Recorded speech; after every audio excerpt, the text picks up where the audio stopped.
Thank you so much for clicking on this video and being a part of our amazing community. If you enjoy what you see, hit that subscribe button and join us on this exciting journey. Your support means the world to me. Sit back, relax, and let's enjoy the video. So here I am, a 27-year-old dude sharing my messed up experience with my unfaithful wife. Before we start, bring some water or coffee, subscribe my channel, and let's start. Let's bring in the main character, my wife Kelly, who's a year younger than me. She recently cheated on me with a buddy of mine who's also 27. We'll nickname him Jay for the sake of the story. Our tale kicks off when I was 22. I was at a buddy's wedding and ended up sitting next to Kelly. We were both close with the couple. She was besties with the bride, and I was pals with the groom. Little did we know, our friends had cooked up a scheme to set us up by seating us together at the wedding. When I first saw Kelly, I was totally floored by her looks. As we started to talk, it was clear that we had a ton in common. Our chat was smooth, and we hit it off right away. We gabbed, enjoyed the wedding grub, and even cut a rug on the dance floor. It was a night full of dancing, boozing, and, you guessed it, a little canoodling right there in the middle of the dance floor. Our friends, the happy couple, were thrilled to see their matchmaking plot come to life. They jokingly asked us about our relationship, but we just brushed it off and kept enjoying our night. When we said our goodbyes, we didn't swap numbers. But then, a week later, I got a text from Kelly asking me out. Our bride friend had given her my number. I didn't think twice. I said yes, and that's how our relationship started to bloom. Fast forward a few years, and things were going great. Apart from the usual squabbles that all couples have, nothing major ever came up. So eventually, I asked her to marry me. Less than a year later, we tied the knot. We had a little over a year of marital bliss before my world fell apart. Just before our first anniversary, I noticed Kelly acting differently. She started guarding her phone, her girls' nights out seemed to multiply, and our love life pretty much disappeared. I brought up these issues a few times, only to be brushed off and accused of being insecure. Kelly didn't seem to care about my feelings or worries. So, in return, I became distant.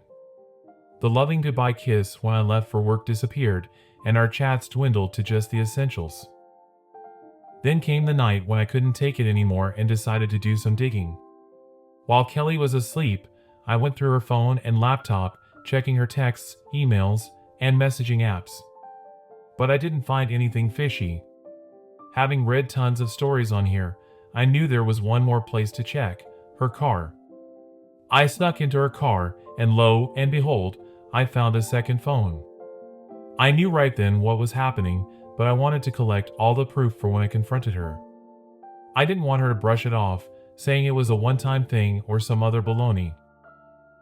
I went through the phone, finding only one sketchy number. I read every text, hooked up the phone to my computer, and printed out every chat and picture. That night, I found myself looking up divorce attorneys in my home office. I spent hours checking out lawyer bios until I found one I liked. I shot him an email, but since it was a Saturday, I wasn't expecting a reply. My curiosity was through the roof. I wanted to know who the guy was, so I grabbed my phone, dialed the number I found, planning to pretend I was Spectrum. But as I dialed, Jay's contact popped up. I felt my world implode. I lost it, yelling and swearing in my office. My wife came in to see what was up. The second I saw her, I yelled at her to get out. I'd never raised my voice or sworn at her before. After that, I stayed locked in my office, silently seething and staring at the wall, needing a drink. I rang up a buddy from the wedding and asked if he'd meet me. He said yes, probably because he could tell something was off in my voice. Without me saying anything, I grabbed all the printouts and headed to the bar. I got there first and ordered 4 shots of Jack and a beer. When my friend, let's call him Tony, showed up, he found me finishing my last shot. When he asked what was up, I just blurted out that Kelly was cheating. He was the one who had introduced me to Jay, and all he could do was apologize over and over. Even though Jay and I weren't close, we were cool whenever we bumped into each other at parties. I made Tony swear not to tell anyone about this. I hadn't even talked to Kelly or a lawyer yet. If his wife asked about me, he was to say I was having issues at work. He agreed, and we drank and chatted for most of the night. Around 3 a.m., I called an Uber and headed home. When I got home, I saw Kelly asleep on the couch. Without saying a word, I went up to our bedroom and crashed. When I woke up, she was lying next to me. Not ready to confront her yet, I got dressed and left the house. I made a beeline for my office and drowned myself in work for the entire day. When I rolled in around 10 p.m., my wife was there waiting. She'd cooked dinner and asked if I wanted her to warm it up. I just said no and hit the sack. She followed me, asking what was eating at me. I told her to back off and that I needed some shut-eye, but she wouldn't let me be and kept prodding and trying to get my attention. Finally, I lost it and hollered at her to quit it and let me sleep. The next morning, I got an email from the attorney asking to meet up later that day. I confirmed the appointment and got ready to head out. When I came downstairs, I saw Kelly had whipped up breakfast and wanted to chat. I grabbed a little food and took a seat.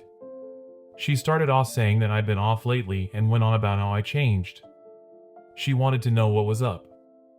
I told her work was a bear and promised her it would be over soon. After I finished eating, I told her I had to bounce for work. I was watching the clock, waiting for my meeting with the attorney. The sit-down with the attorney went smoothly. I handed over all the proof I'd collected. The attorney told me, "Well, I'm sorry for the mess you're in, but I'm glad you've got all this evidence. You see, we're in a no-fault state, so your wife can't touch most of your dough." I was floored. I hadn't even considered that. I just wanted to get the divorce over with ASAP. I asked the attorney to make copies of the evidence, and he agreed. When I got home, I was ready to face Kelly, but she was MIA. I rang her a couple of times, but no answer, so I shot her a text. "I don't care if you're with Jay right now. Get back here. We need to hash things out." Sure enough, she called back in less than a minute, asking what I was on about. All I told her was to get back here now. She showed up 15 minutes later. "Interesting," I said. 15 minutes is about the time it takes to drive from here to Jay's. What a coincidence. She looked at me baffled. I gave her a minute to gather her thoughts, but she was too busy doing her best goldfish impression to respond. "Cat got your tone?" I asked. She tried to deny everything and started gaslighting me. As she began to hurl personal insults, I slammed my fist on the table to shut her up. "Check out this mountain of proof I've got," I said, pulling out my stack of evidence. I showed her each printout one by one. She told me to stop and started to cry. She even tried to apologize and said she loved me. "Funny," I said. "You were so gung-ho about tearing me down and throwing insults just a minute ago. Where's that fire now?" She tried to hug me, sobbing about how sorry she was. I put up my hand, telling her to back off. She kept trying to get close, insisting she could fix things and she'd do anything for me, suggesting we take this to the bedroom. "You think we should move this to the bedroom? I'm never laying a finger on you again. And guess who else has these papers? My attorney. I'm divorcing you now. Grab a bag, pack your stuff, and get the hell out of my house." That was 3 days ago, and since then, I haven't heard a peep from her. Sorry for the long story. For those who've been in my position, what should I be ready for next? Thanks for being here with me. Hi, everyone. First off, a huge thank you to all of you who took the time to comment or send me messages. Your advice and kind words mean the world to me. Sorry if I haven't managed to respond to all your comments. I've been trying to keep up. After the first post, I was swamped with a ton of advice. Being the level-headed guy I try to be, I decided to take most of it. This morning was all about damage control. First on the agenda, scheduling a doctor's visit for an STD test. That's now set for 2 days from now. Next, I touch base with my support crew, my dad, and a couple of close buddies. They've all been super supportive, offering their own 2 cents and even assistance. But since I've got this catastrophe pretty much under control, I kindly turned down their help. Then it was time to face her family. I shot a text to her folks, thanking them for welcoming me into their clan and for everything they'd done for me. But with a heavy heart, not really, they were kind of overbearing, and even though they're good people, I'm glad I don't have to deal with them anymore. I let them know that Kelly and I were splitting up. I told them they could hit me up with any questions if they wanted to. Next, I had to share the news with Kelly's sister. We had been close, and I knew this news would damage our friendship. I texted her, "Hey, I hate to text you this, but Kelly and I are getting a divorce. I wanted you to know from the get-go. You treated me like a brother, and I'll still be here if you ever need anything from me." Not long after, her parents got back to me. Here's how that chat went down. "Parents, we're really sorry to hear this. What's going on? Why hasn't Kelly told us anything?" Me, "Kelly's been having an affair for at least a year. I figured she might have clued you in." Parents, "We haven't heard a peep from her. We'll give her a ring. Are you certain about the affair?"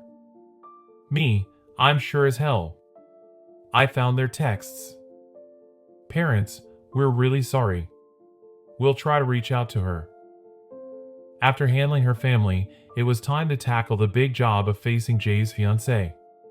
I had this nagging feeling that Kelly and Jay might have cooked up some clever scheme to keep their secret under wraps. Either Kelly hadn't let the cat out of the bag about me knowing, or they're just boneheads. I texted her around 2 p.m. asking if we could grab a coffee. We met at some hipster coffee joint. As I choked down my terrible coffee, I said to her, "There's no sugarcoating this, so I'll just spit it out. Jay's been stepping out on you with my wife for over a year." She was clearly shocked, so I added, "I only discovered it a few days ago. I should have told you then, but I had a divorce to get rolling and my own pity party to throw." She asked how I found out, so I spilled the beans. That's in the first post. I asked if she wanted to see the proof I'd collected and pulled out a binder.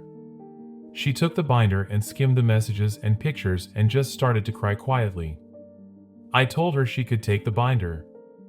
I even had extra copies in case she wanted to confront Jay or put his lying skills to the test. She thanked me, stood up, took the binder, and walked out. As she left, she looked totally crushed. Before she left, I made sure to let her know that if she needed anything from me, all she had to do was ask. Now, I know a bunch of you told me to stay on the wagon and keep a level head, but honestly, my world has just come crashing down. So, I've decided to take this week to wallow in self-pity on my back deck with some booze, cigars, and some blasting tunes. But don't sweat it. This pity party will wrap up when the week's done. I plan to quit feeling sorry for myself and get back to my regular routine. On a brighter note, I've already boxed up most of her stuff, clothes, jewelry, you name it. I even did her a solid and tossed in our wedding album and every photo with her in it in the boxes. I've been told I'm a stand-up guy. If and when she decides to swing by for her stuff, I don't plan on playing the gracious host for any longer than I have to. And before your mind goes into overdrive, let me assure you that I didn't trash her clothes or anything. Okay, I might have smashed a few picture frames, but I mean, who's keeping score? As of right now, everything's pretty chill. I've done my part spreading the ugly truth about the affair to everyone who needed to know.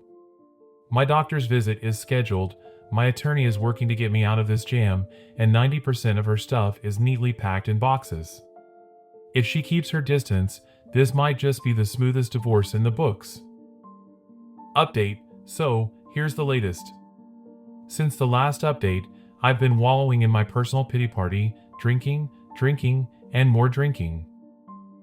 I'd say this is my first somewhat clear-headed moment since the bombshell dropped. The whole roller coaster of emotions has been tough to put into words, but number probably hits the nail on the head. So, I mentioned that I'd clued everyone in on the situation. The only one who didn't respond was Kelly's sister, Wendy, who I've always been tight with. That very night, after a few more rounds, I blacked out on my back deck. A hodgepodge of bottles and beer cans kept me company. I woke up to the smell of breakfast cooking. My first thought was, oh great, Kelly's back and thinks a breakfast peace offering is her get-out-of-jail-free card. Gearing up for a shouting match, I was stunned to see it was Wendy. Wendy saw I was up, bolted over to me, and gave me a hug. She then guided me to the table and dished up a plate. As I chowed down, she gave me her side of the story. Apparently, Kelly had shown up at her place, playing down our issues as a temporary hiccup. When I texted Wendy about the divorce, she confronted Kelly, who crumbled and spilled the beans. I set her straight. There's no way she spilled all the beans. I then laid out the whole dirty story. Wendy led on that Kelly had tried to pass it off as a one-off slip-up. I made it clear to Wendy that making up with Kelly was off the table and that Kelly should start looking for a lawyer. To my surprise, Wendy had my back. She made it clear that while she cared for her sister, she was my friend too and wasn't going to ditch me. This warmed my heart. Wendy bunked with me for 2 days in the guest room, you rascals, and took off this morning. As she was heading out, I was packing for a trip to my cabin, which I owned before we got hitched, so it's a no-go zone for Kelly. I was grabbing my hunting and fishing gear when Wendy asked to come along. As much as I appreciated the company, I suggested she should probably check in on her sister. She agreed, gave me a hug, and left. For any of you cooking up a romance between Wendy and me, slow your roll. She's only 20. Way too young for me. We have a solid friendship, nothing more. In other news, I did get tested at the doctor's. The results should be back by Monday. I've also been touching base with Jay's fiancée, offering a shoulder to cry on if she needs to vent. I'll be online for a bit, so feel free to drop any questions or advice in the comments or messages. However, I'm heading to the cabin for the weekend, where there's no internet, so I'll be off the grid. Kindly remind you to drop a like and subscribe my channel. I want to thank each and every one of you for reading, reaching out, and showering me with support. You all have been the beacon of hope at the end of a very bleak tunnel. To those of you navigating similar storms, my advice is to stay on track, set one goal at a time. In my case, it was lawyer, doctor, then spreading the word. And remember, keep your personal business off the internet. Thanks again for your patience and support. Here I am again. I filled you in on Wendy coming over to my place and staying for a couple of days. She took off when I was heading to my cabin for some hunting. Good news, I bagged a nice chunky 8-pointer buck on my first day out there. This was a lucky break, as it left the rest of my time for fishing. I caught a couple of decent-sized ones, which turned into a meal, and the next one to be butchered. I spent the rest of my stay at the cabin processing my deer and soaking up the natural beauty. Apart from a drink or two a day, I spent my trip sober, as promised. My boozing was limited to the previous week. Now on to the events of the past few days. I got a call from my doctor, and thankfully, all is clear. Not too shocking, given the lack of steamy nights with Kelly in the past few months, but it's always better to be safe than sorry. I touched base with Jay's fiancée but didn't get a response for a while. She eventually got back to me, saying she was bunking with her family. Reading between the lines, it seems she's not having a great time either. I told her if there's anything I could do, she just had to give me a shout. She asked to meet for coffee, which I was more than happy to do. We met at the same offbeat hipster coffee joint the next day and chatted for about 2 hours. We hashed out everything about Kelly and me. She was curious about the steps I was taking and whether there was any chance of patching things up. I made it clear that cheating was a deal breaker for me, given the selfishness and disrespect it takes to step out, let alone for a year. It was clear Kelly didn't really give a damn about me. When asked about her plan, she said she was all mixed up because everything she thought was true turned out to be a pack of lies. She wasn't sure about her next move, whether to move on or forgive him. I honestly told her that if she could forgive someone for stepping out on her for that long, she's a better person than me. She shared that her family was suggesting that she forgive Jay and go ahead with their wedding. I told her that just because it's what her family wants doesn't mean she has to go along with it. Jay obviously doesn't respect marriage. He cheated on her with my wife. That's a clear sign he's not husband material. I pushed her to do what she felt was right and to make her own choices.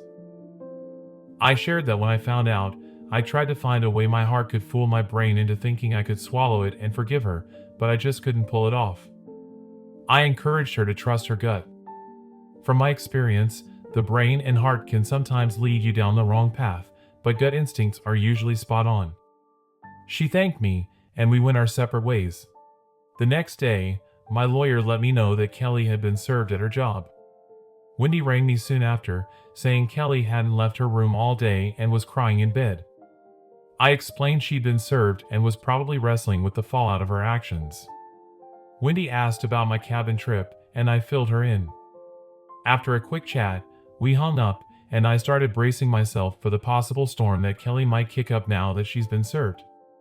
So here I am, waiting patiently and stocked up with Advil for the potential headache. I've given my buddy a heads up, and he's agreed to swing by and be a witness just in case things go south. I'm currently writing this, waiting for Hurricane Kelly to potentially rip through my house. If or when she does, I'll update. Things have been a bit of a whirlwind since my last post. About an hour or so after my last post, I was on standby for Kelly to roll up at the house. Given everything that's gone down, I wasn't sure what to expect from her. I checked all the security cams around the house to make sure they were up and running, both inside and outside. I also gave my buddy a ring, letting him know that Kelly was served today, and if she pops up, he needs to hustle over as soon as he can. I wasn't about to end up in the slammer because of this woman. As it turns out, my caution was well founded. Kelly rolled up at the house, pounding on the door and hollering to be let in. I immediately rang my buddy and Wendy to hustle over. She was swearing and pleading with me to let her in. All I could do was chuckle, wondering why she didn't just use her keys to get in. When my buddy showed up, he stayed in his truck and started filming the ongoing spectacle on his phone. His wife, a friend of Kelly's, hopped out of the truck and tried to soothe Kelly. Instead, Kelly slapped her and yelled at her to butt out. This made my buddy dial up the cops. When they rolled up, Kelly tried to play the damsel in distress. She sobbed and told the officers that I smacked her and booted her out of the house. My buddy and his wife relayed what they saw when they got there, but since they didn't witness the initial event, they couldn't confirm or deny Kelly's claims. One of the officers came up to my door, and as soon as I opened it, Kelly pointed at me, claiming I smacked her and demanded they cuff me. I was being slapped in cuffs when I insisted that I could prove her fibs. The officer let me show him the footage from the outdoor cams. After checking out the video, the officer apologized for jumping the gun and assuming I was the bad guy. I told him I didn't hold it against him. Apparently, during Kelly's tirade, she screamed out, "He slapped me," leading my neighbors to ring up the cops too, causing the officers to form their judgment even before showing up. After wrangling with the cops for about half an hour, Kelly was finally cuffed and slapped with charges of disturbing the peace, public intoxication, and a DUI. As the police were leading Kelly to their cruiser, Wendy rolled up. She asked me what went down, so I showed her the video of the whole fiasco on my phone. An officer came up to me, handing me the case number and some other paperwork. Wendy started firing off questions about the charges, so I just ducked back inside. Wendy followed me in shortly after and plopped down next to me. She explained that she had only left her house for 10 minutes to make a quick run to the store. When she got back, Kelly was nowhere to be seen in the living room. She figured Kelly had hit the hay after one too many glasses of wine. Wendy and I chatted for a bit. She asked if she could crash the night, and I told her she was welcome anytime. Wendy let me know that Kelly had to spend the night in the slammer. I'm not sure why, but she could be bailed out in the morning. After I had ducked back inside, Wendy rang up her parents to fill them in on what was going down and to see if they could bail Kelly out since Wendy didn't have the dough. We had a beer and went to bed. The next morning, Wendy had already left to meet her parents. I haven't heard from Kelly, Wendy, or their parents since then, but I can only imagine that they're not having a fun chat. I haven't heard from Kelly since that fiasco, but her lawyer contacted mine indicating that he'll be representing her legally. Finally, we can get the ball rolling on the legal proceedings. Also, I contacted Jay's fiancée to see if there were any new developments on her end. We exchanged a few texts, and she let me know that she had kicked Jay out of her house. Her dad and brother packed up all his stuff and took it to his place. She confided that, while her dad and brother were itching to give Jay a piece of their mind, she asked them to hold off. She wants to put this mess behind her and move on. She appreciated me checking in on her and assured me that her tight-knit group of friends were there to back her up. On Friday, as soon as I clocked out of work, I made a beeline for home. My plan was to spend the weekend at my cabin. When I pulled up, Wendy was in my driveway. She wanted to gather her sister's stuff and had a laundry list of items that Kelly expected to be returned. Almost all of the items were already boxed up or stashed in my garage waiting to be picked up. I made it clear to her that I wouldn't be responsible for any accusations of damage to Kelly's stuff. Instead, I offered to pay for a moving company to come pack and haul all her things. This was mainly because I was cabin bound and didn't have the bandwidth to deal with Kelly's drama. Wendy was on board with this and wished me a good trip. She grabbed a box of Kelly's clothes and loaded them into her car. Before she took off, she asked if she could tag along on my cabin trip, to which I responded with a resounding yes. The weekend at the cabin was a blast. The last time I was there, I realized what a gem that place was, with its stunning vistas and total isolation. It provided a peaceful sanctuary where one could truly unwind. On Monday, I rang up a moving company, and by Tuesday, 3 burly guys with a massive truck showed up and began loading up Kelly's stuff. I meticulously documented and snapped photos of each item as they were being packed and loaded. I thanked the movers for their patience and slipped each of them an extra $50. I sent all the photos and recordings to my lawyer and carried on with my day. The house feels bare but tidy without all of Kelly's clutter. My lawyer cautioned me not to toss anything that could be deemed shared property, so I relocated most of the furniture to a storage unit. I've been crashing in the guest room since she took off, and only now have I started shopping for new furniture. Most of it will probably end up in the garage now that I've got the room. Despite it all, I don't see myself holding onto the house, even if I get it in the divorce, as it's now a minefield of bitter memories. Thanks for sticking around. Hey gang, here's the latest scoop. A few days after the movers hauled off Kelly's stuff, my lawyer received some legal documents. Apparently, I had somehow wrecked her belongings, and she was demanding that I cough up $1,500, threatening to drag me to court if I didn't. Unfazed, my lawyer quickly shot back at her lawyer with all the videos and photos, asking where these alleged damages were. According to him, this situation just further exposes her erratic behavior to the judge, and while it might be a pain now, it will serve as solid evidence in court. It seems her lawyer wasn't quite ready for the level of thoroughness I bring to the table. I mean, I've documented and photographed everything since I unearthed my wife's infidelity. For some reason, I found myself gravitating towards this page. I read the nightmare stories about what some people's ex-spouses did to them, and I was hell-bent on not becoming another cautionary tale. I've steeled myself for just about any allegation she could hurl at me. At this point, there's little she could pull that would shock me. Kelly has been calling me about every other day, but like a guy dodging a sales call, I never answer. If she leaves a voicemail, I don't even bother giving it a listen. I just forward it straight to my lawyer. Every time I send something to my lawyer, he has a good laugh and tells me, "You are a lawyer's dream. You follow every piece of advice to the letter, and you've amassed a heap of evidence all by yourself." I've never had a client who's been so on the ball. He repeats this like clockwork, but it never fails to put a smile on my face. Knowing I'm handling things right definitely makes this wild ride a tad more manageable. About 2 or 3 weeks back, my lawyer let me know we had enough ammo to bury her without stepping foot in a courtroom. If our attempt falls flat, At least it would look good on us for trying. We set a date to meet at a neutral lawyer's office. He cautioned me not to react to anything Kelly might throw at me, reminding me that everything would be on record for a judge to review if it goes to court. We got there early, and to my surprise, she was already there, her lawyer in tow. It felt like a scene straight out of legal drama. The lawyers kicked off their cordial banter while Kelly and I sat in silence, the air thick with tension. Kelly's lawyer broke the silence, asking about our proposal. My lawyer, with a scoff that could give any sitcom character a run for their money, responded, given the heap of proof showcasing Kelly's unfaithfulness and unacceptable conduct, the only deal we're putting on the table is half the proceeds from the house sale and half of the savings account. That's more than any court would grant you. Basically, you'll leave with what you brought into the marriage.